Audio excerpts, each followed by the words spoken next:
phone, so I don't know if the audio quality is going to be any different, but I am recording in my car again. So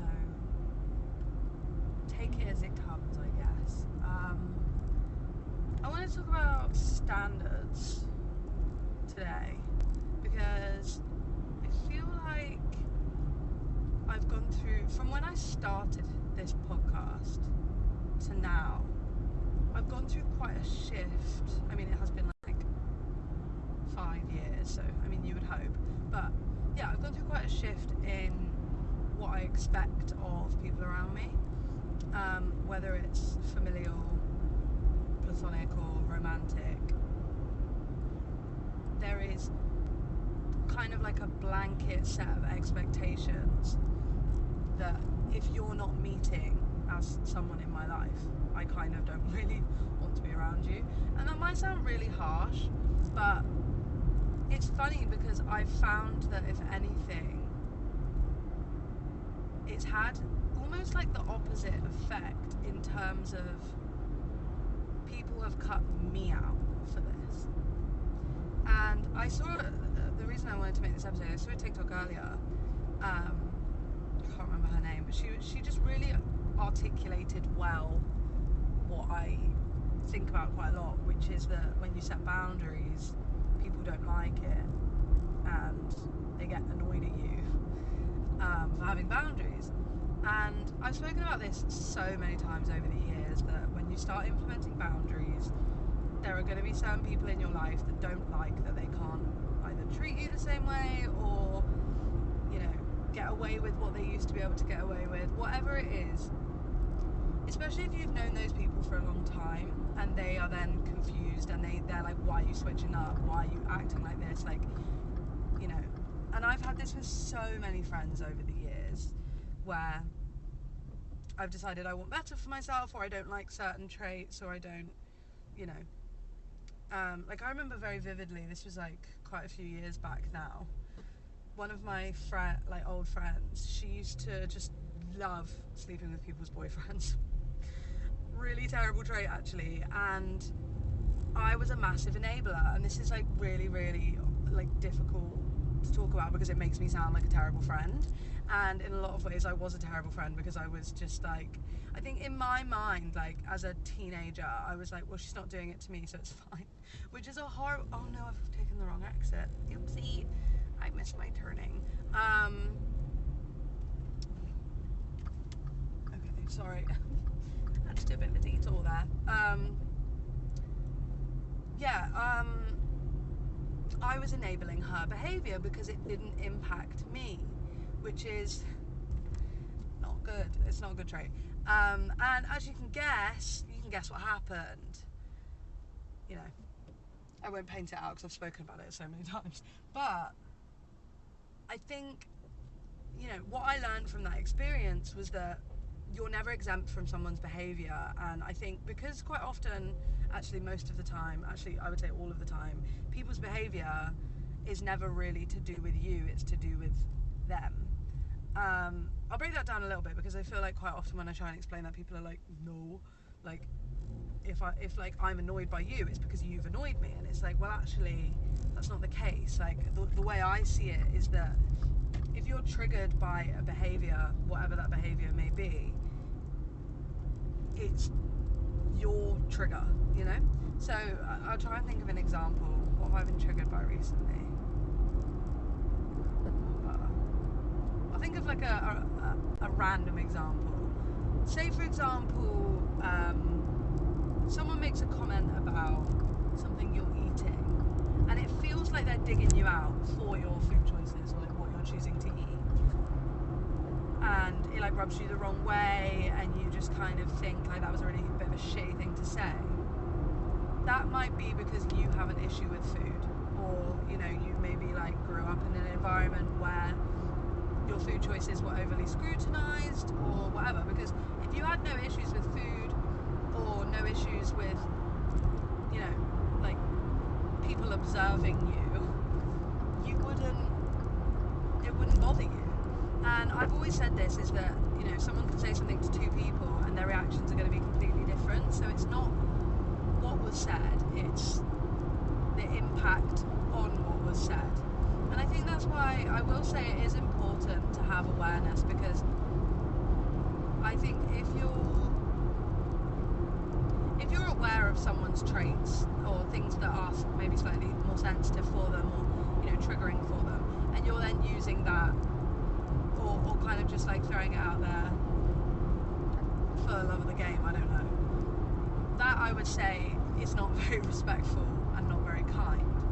But if you genuinely didn't know, I wouldn't necessarily say that's your fault. Like, you can apologise for the impact it's had and acknowledge it, but it's it's not really anyone else's responsibility to understand other people's triggers, is probably the easiest way to explain it. And kind of going back to what I was saying about, for me, like, one of my issues was enabling people, or just like not being a people pleaser, because I wouldn't say I was a people pleaser. It was more like, well, it's not affecting me right now, so I don't care. And like, I'm aware that that's a very conceited mindset to have, and I was quite conceited in my teenage years. I think just through lack of like life experience, and it's funny because the stricter I've got, the more empathetic I've become. And I think back, when I had these like mindsets, and I was like, well, I don't care because it doesn't affect me. I was coming a lot of the time I was coming from a place of stonewalling, like, well, I can say what I want, or my friends can do what they want because they would never do that to me, or because, like, just kind of, I don't know. If you don't know what stonewalling is, like, I'm sure most people do know what stonewalling is, but if you don't, it's just like this like, real hard persona that certain people, myself included, adopt in order to kind of like make themselves seem more independent, or strong, when actually I would argue that it's the opposite, because as I just said, like, as I've become more strict in my friendships and my relationships, as I've set more boundaries in place, it's allowed me to become so much more empathetic and so much more understanding. I think partly because I can then like hold that, not holding space, but I can hold that space for other people in the same way that I do for myself, because I genuinely do think you really can only meet people at the level that they've met themselves, and if they don't have many of their own personal boundaries, they're not going to be able to understand yours, or they're going to see you enforcing boundaries as like a personal attack. Because I know I kind of can speak from both sides of the coin about this, because I used to be that person that definitely took people establishing boundaries as an attack, and it's only really now, like in the last maybe like 2 years, that I can really look back and be like, ooh, like, you were the problem. Like, I know for a fact I was the problem in a lot of these situations. And even when there was blame to share, I think when it was evident that someone else had done wrong in a situation, I was absolutely terrible at being able to acknowledge any fault of my own. I had a situation recently, one of my friends went through like a little bit of a hard time, but the reaction was quite triggering for me, and it kind of resulted in us having to take a little bit of a friendship hiatus. It wasn't out of lack of trying or like lack of care. It was more just like, it was best for both of us, and we had like maybe like 2 months apart, didn't speak, and then we caught up and we spoke about everything, and we could both say to each other, like, we did the best with what we had. Like, it may not have been what was right for either one of us, if that makes sense, but in terms of, I can acknowledge that he was genuinely trying his best, even if it wasn't what was best for me, and the same vice versa. And that's like the hard thing sometimes about relationships, is that you can sometimes be genuinely doing what you think is best or what is best for you, and it is like the worst thing for that other person. And this is like quite often the case with breakups, like, you know, especially if they're not requited. It's kind of, you know, what are you meant to do? Like, do you do what's best for you, or do you do what's best for others? And I think as long as you can do what's best for you but do it with empathy and grace, that's really all anyone can ask of you, even though it's like obviously not ideal.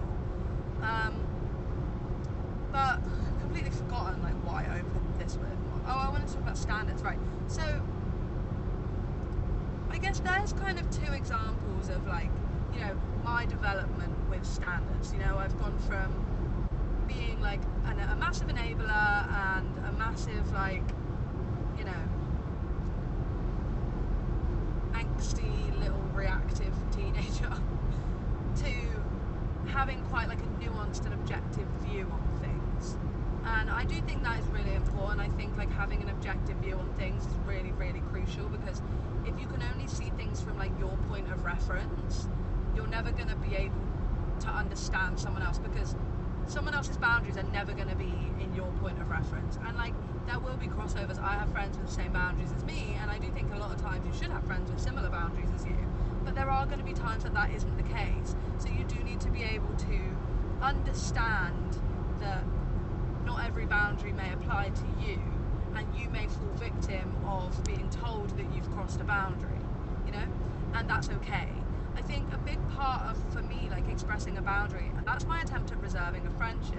And I used to be like, I've kind of changed throughout my life. I've gone through quite a lot of different lenses of strictness.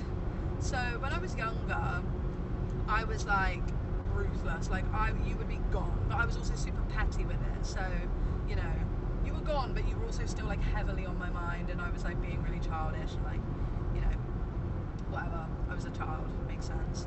And then I made friends with someone who kind of introduced me to this idea that like, you don't give up on your friends, and you don't quit, you don't walk away.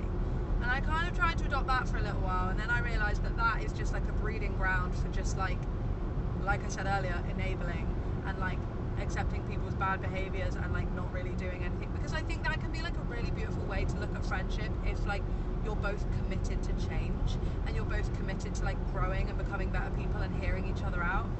That was unfortunately not the case in that specific friendship. Like, it was very much like you just have to enable everyone, basically, and just be a massive yes man, and then no one will leave you. I think this girl, like, no disrespect to her, like, you know, she was a really significant part of my life, but I think she was coming from a place of fear of loss. Like, she didn't want to lose anyone, so it was like, I'm not going to walk away from you, we can like work through this no matter what you've done. And I tried that mindset for a few years. It didn't really work out for me, to be honest, because I just find that in that way you harbour resentment, and it just, it doesn't work for me. Especially if you're not like genuinely talking something through, if you're just kind of pretending everything's fine and glazing over it, that doesn't work for me at all. And if it does work for you, I do not know how, like, more life to you, but like that for me is just something that I personally like don't understand. And then I feel like now I've kind of reached a place where I've like done both. I've like flip-flopped back and forth a little bit, and I think I've reached a place now where I've like found a middle ground. I'm still relatively strict. I have like a 2-strike rule, so like, I mean, I guess you can kind of call it a 1-strike rule. I don't really know. Like, if you do something that, it's not even really if you do something that triggers me, it's if you, say for example, I feel triggered by something, and I express that, it's how that is handled that basically indicates if I decide to pour into that friendship anymore or not. Because if you say, oh, my bad, didn't realise, like, you know, I'll be mindful of that in the future. Cool, great, that's like no problem at all. But if you like get super reactive and are like angry at the fact that I've established a boundary, And bear in mind, like, my boundaries are not that, like, you know, my boundaries are not like super crazy. Like, you can pretty much talk about anything. I'm not super sensitive, like, but there are certain things that I think do cross a mark. Like, I wouldn't call myself a snowflake, really, but I also do think that the term snowflake is used as a way for a lot of people that are like super like racist and hateful and homophobic to just like get away with saying whatever they want about certain people. But yeah, no, it's how you handle it. But then also there's kind of like a bit of a catch-22 in the fact that if we have like a really great conversation, because I did have this happen to me recently where I had a conversation with one of my friends, two of my friends actually, and I said like, hey, this thing is slightly triggering for me, I just wanted to let you know, like, I know you're not doing it intentionally, I just thought I'd communicate so that you're aware and, you know, whatever. And they were like, yeah, great, like, no worries, I completely understand, I'll be mindful. I was like, amazing. And then literally like within 12 hours or something ridiculous like that, they'd both gone and done something that was like a massive violation of my boundary and like lied to me about it, or one of them had lied to me about it. And I was like, okay, so, you know, in that sense, it's like, okay, you may have like told me that you respect my boundary, but then in your actions you haven't. So like, I'm not really here for that. So in that sense, like, that would be a friendship like over in my eyes, because I would rather you just tell me that you're not going to respect my boundary than like tell me that you're going to respect my boundary and then just like not, you know. Because I'm happy for you to not respect my boundary. I would just choose to remove myself from you. And like, I understand that sometimes boundaries can kind of like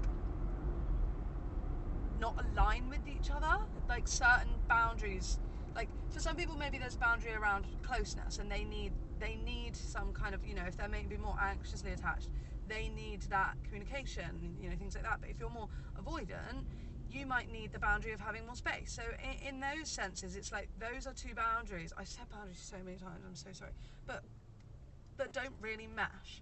And again, this is the thing where I think it's like so not personal. It's literally such like it's a personal preference, but it's not personal to the other person.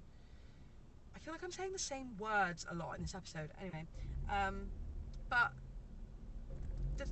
that is kind of where I'm trying to say, like, it.